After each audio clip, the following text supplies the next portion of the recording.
Hey, I've just finished reading Hunted by Darcy.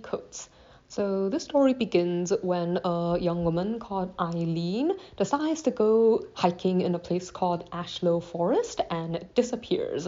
A few days later, her camera washes up downriver and people discover some pretty unsettling images inside of it. So anyways, like she has a brother and several close friends. Like it's one of these friends who first realizes that she might have gone missing because he likes her and keeps like a really close, slightly obsessive eye on things like her social media. So he was the first one to notice that, she had a habit of posting images really frequently on her page, but she hadn't, even though she had promised pictures from her hike. Only it's more than a day before anyone actually takes his claim that she might have been kidnapped or gone missing somehow seriously. And the search eventually gets started. So the police woman that the case gets assigned to doesn't really take it particularly seriously at first because, people in their 20s going she describes it as being rebellious and maybe deciding not to go home to meet the parents isn't necessarily something that's that unusual. So she kind of expects the girl to turn up by herself soon, only this does not turn out to be the case. So Eileen's brother, another main character, is convinced that or I guess convinced may not be the right word, but very hopeful that she might be alive and very angry that he feels like the police and so on aren't doing enough to try to find her. So he puts together a search party of his own. They were the ones when examining the pictures who first discover that out of this set of photographs, the last several, which were taken after nightfall, seem somewhat peculiar, not just in that it doesn't really make sense why she was taking pictures at night, but also why she was taking pictures of what seems to be the same place in the woods, continuously. Only one of them notices that there seems to be some type of figure in the shadows of these pictures, and their conclusion is that it might be a monster like Bigfoot or something. But whatever the case, they believe that there might be something there, that her death or her absence, since they don't believe it's a death just yet, might not have been an accident. And either way, he wants answers and hopefully to recover his sister alive. Probably not well, since she's been gone at that point for more than 4 days, but at least alive. So he and his friends set out into the woods to try to find her, which is not really the smartest thing to do in the first place because it's really, really big forest and apparently people go missing on hiking trails like this. Maybe not routinely, but it's not an unusual thing. And the policewoman had pointed out also that I guess finding lost people in that forest is nearly impossible after a certain point, just because it doesn't have good signal and it's not smooth, it's very unpredictable terrain and so on. And it's not that easy to stay alive or to be noticed. It's very easy to get lost in there and never be found, but they're determined. So as they make their way through, though, they confirm that, there may be something genuinely fishy going on. They encounter things like weird messages on trees and getting themselves lost farther and farther from the existing hiking trails. And this all kind of spirals semi out of control as they try to find Eileen, try to get themselves unlost also, and on the police's end tries to figure out just what the heck is going on in this forest. So this story follows all of these characters. There's the policewoman character, and then each of the friends in the search party that go looking for her, which is actually 2 search parties because there's the brother with his 3 closer friends, and then the one friend that was romantically interested in Eileen, who went off to try to find her on his own. And let's see, I haven't really figured out what I think about this story, so I'm just gonna make two big comments, I guess, that were my main reflections, I suppose, afterward.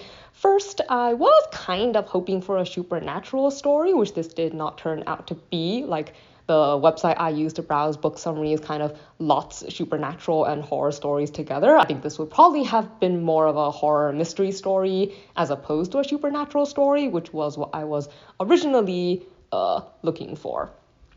And let's see, my other takeaway was honestly, I think in this story, the female characters were all pretty amazing and the male characters kind of all sucked. So why was that? Let's see. So, because like I really like the police woman's line, like she starts off as this person who's super disillusioned with the system and just society in general. Like she used to care a lot about trying to do good, but at this point in her life, like she lost her baby 3 years ago and she doesn't actually feel like she can make a difference anymore, and everything has just become not exactly busy work, but work that she throws herself into in order to distract herself. So, but as she looks into this investigation and she's partly prodded into it by the conviction, I guess, of the kids who came to her with the photographs and their belief that there was something in the background of those images, like as she digs into this and starts to actually talk to her colleagues, which she hadn't really been doing, she finds that instead of the average of about 2 to 3 missing hikers every year, which apparently is normal in places with like large hiking areas. I mean I don't know if that's true or not, but in this story that's what they say. Like instead of the normal average, they actually have like upwards of as many as 8 or so missing people cases every year.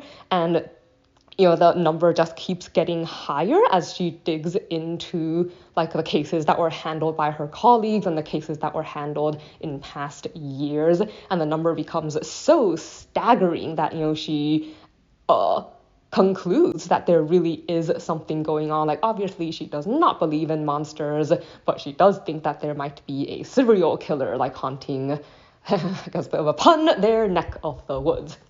And she kind of pulls herself out of her funk, deals with some pretty hard, I guess, moral decisions as she tries to figure out like what is right and like what she can do, like what she can be responsible for, I guess, in terms of protecting the people of her community. Let's see. Other two girls. Well, I'm not counting Eileen since she only had that opening bit, though, judging from, her own actions, I think she was a pretty resourceful person too. But the other two, there's, one who is studying to be a psychologist, and she's the only reason all the other young adults survived, because instead of rushing blindly into the woods like the guys would have done, she forced them to prepare. Like she's the one who had them go get all this camping equipment. Like she's the one who made sure they each had copies of things like maps and compasses and so on, just in case they all got separated. Like literally, if it was not for her, they would probably all have died. So kudos for her forethought and the fact that she's also like the most level-headed person in the group. And then the other girl, like she comes across at first as being somewhat ditzy, but the psychologist person like pointed out that she, that's more like a mask that she puts on, because people do tend to underestimate her like when she behaves like that, and also treat her better because she seems really sweet and naive, but she's actually really, really smart. Like she's a really good student and she's planning to go to medical school, so she's been studying things like medicine and so on. And she's well, suffice to say, she was also very level-headed when faced with the potential killer and was able to make decisions to try to protect not only herself but also her friends. So the guy characters were extremely unimpressive. Like there was the person who liked Eileen who came across as slightly stalker-ish. I felt a little bad for him because I felt like his quote-unquote friends, who were frankly not really friends, didn't treat him very well, and it felt like he was generally not taken seriously by anyone. But at the same time, it seems like he genuinely cared about Eileen and he was the first one to notice she might have been in trouble, and he went out to look for her. He seriously overestimated his skills, though, and, well, wasn't very mature, like, when you get down to it. Actually, none of the guys are, which might be the part that I really don't like. Like, the brother is way too rash and reckless, and honestly kind of, well, like, you're searching for this missing sister, which is understandable, but you're also risking all your friends' lives and pushing them and being snappish just because you're not, like, in charge or calling the shots or something, and I found that extremely annoying. You can only excuse so much. Like, if you have friends that are that loyal, I feel like you have a responsibility to care for, like, look after them and to be a bit more thoughtful. And then the other guy character kind of had this weird breakdown in the woods where he was, like, blaming people for bad things happening and even thinking about injuring his own friend. And yeah, it left a bad impression, I guess, in general, even though his other parts were okay. But it's like, I don't know, it was weird how he just suddenly gets all these doubts about whether they are his friends or not. Anyways, suffice to say, they didn't actually feel like a good friend group. Like, I didn't really enjoy their relationships or their interactions. So, yeah. Those were my main takeaways. I don't think I actually enjoyed reading the book all that much. I just kind of wanted to know how it ended. And I will say that, I guess this might sound weird, but both fewer and more people died than I was expecting. But it was, it could have been a lot worse than it was.